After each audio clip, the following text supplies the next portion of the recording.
Alright guys, इस video में हम एक बार एंकर प्रोटोकॉल के बारे में बात करते हैं ना। देखो, एंकर प्रोटोकॉल यहाँ पे आपका टेरा का एक डीफाई प्लेटफॉर्म समझ लो, या एक डीफाई समझ लो, डिसेंट्रलाइज फाइनेंस करके एक चीज़ थी नॉर्मली, जिसमें आपको यहाँ पे रिवॉर्ड्स मिलते थे as a staking program.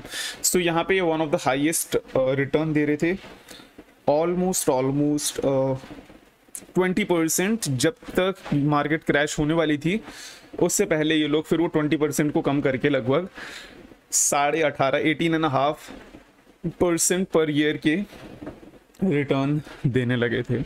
So यहाँ पे हुआ क्या, जैसे ही आपका टेरा यहाँ पे डंप किया, ठीक है, जैसे ही टेरा एंड यूएसटी यहाँ पे डंप किया, बिकॉज वहाँ पे आप यूएसटी एंड टेरा को ही लूना को ही आप वहाँ पे स्टेक कर सकते हैं। तो जैसे ही वो हुआ, ये जो आपका एंकर प्रोटोकॉल है, इस पे भी डायरेक्ट आपको इम्पैक्ट देखने को मिला, जहाँ पे ये अपने नॉर्मल एरिया से लगभग 98%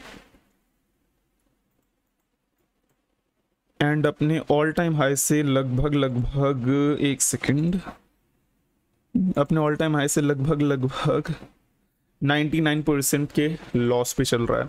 सो मेन बात ये है, क्या अभी आपको इस पे इन्वेस्टमेंट करनी चाहिए, एंड दूसरी बात क्या है, ये वापस अपने पुराने एरिया पे जा सकता है। सो अगर अभी हम एंकर प्रोटोकॉल पे जाएं तो यहाँ पे हम दो चीज़ें देखेंगे, ठीक है। पहली बात इसकी मैक्सिमम सप्लाई। ओवरऑल इसकी अगर मैक्सिमम सप्लाई देखो तो 1 बिलियन इसकी सप्लाई है, ठीक है। एंड इसकी अगर मार्केट कैप देखें तो भी सिर्फ और सिर्फ 42,000 रह गई है ना। देखो, एंकर प्रोटोकॉल जब तक टेरा नेटवर्क बहुत ही ज़्यादा अच्छे से चल रहा था तब तक बेस्ट था, एंड जब तक यूएसटी चल रहा था तब तक ये बेस्ट था। लेकिन अब उन दोनों के जाने के बाद it is just worthless crypto, ठीक है। अब इसका कितना भी अच्छा फंडामेंटल हो, टेरा जिस तरीके से निकला, यहाँ पे एंकर अकेला कुछ भी नहीं कर सकता, ठीक है। सो पहली बात, इस पे आप ट्रेड तो मैं बोलूँगा डेफिनेटली मत लो। अभी आपका पैसा, अगर आपके पास बहुत पैसा फेंकने के लिए डेफिनेटली कुछ भी करो, लेकिन मैं ये बोलूँगा कि अगर आपने अभी तक इन्वेस्ट नहीं करा तो किसी और चीज़ में इन्वेस्ट करने की सोचो, जहाँ पे मार्केट आपको आपके पैसों को सिक्योर रखे। बिकॉज ये जो टोकन है फिलहाल जिस तरीके से भी डंप किया है, we don't know what is going to happen next. तो अगर अभी आपको उसके बाद भी अगर कोई नेक्स्ट मूव, अगर आपको कोई क्या बोलते हैं ट्रेड का कोई टेक्निकल एनालिसिस चाहिए हो, तो मैं बस यही बोलूँगा कि फ़िलहाल देखो, यहाँ पे आपको एक बार काफ़ी रिस्की सीन है।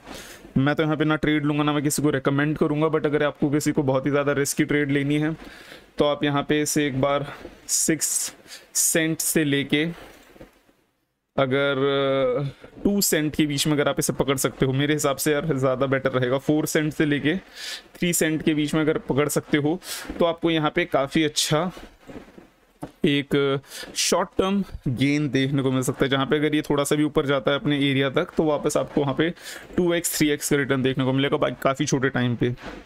बिकॉज ये टोकन इतना डंप करा, ऑलमोस्ट ये 3 सेंट्स तक आया था, ठीक है। वहाँ से इसने सिर्फ कुछ ही दिनों के अंदर 10x का रिटर्न दिया, 2 से 3 दिन के अंदर, बिकॉज ये इतना ज़्यादा डंप हो गया था। बट क्या ये अभी ऐसा ही रिटर्न दे सकता है, कहना बहुत मुश्किल है। बट यस, अगर अभी आपको इस एरिया पे दिख सकता है, बहुत ही छोटे अमाउंट आप डालो जिससे आपको कोई फ़र्क ना पड़े इनकेस वो चला जाए तो। बट मैं खुद भी नहीं डालूंगा ना मैं आपको रिकमेंड करूंगा, बिकॉज ओवरऑल एंकर प्रोटोकॉल का जो मेन बेसिस था वो था टेरा एंड यूएसटी। अब वो दोनों ही इनका एग्जिस्टेंस अब धीरे धीरे ख़त्म हो रही है, तो मैं आपसे ही बोलूँगा कि थोड़ा सा ज़्यादा दूर रहना बेटर रहेगा। Anyways, so that's all for today's video. शायद कल मैं एक लूना 2.0 या लूना वर्जन 2 की एक वीडियो लेकर आओ, जहाँ पे भी मार्केट में बात चल रही है कि लूना यहाँ पे फिर से आने वाला है एक दूसरे वर्जन में। सो उसको भी मैं कवर करूँगा। सो मेक श्योर करना आप चैनल को सब्सक्राइब कर लो, ठीक है। Take care of yourself, make profit and see you.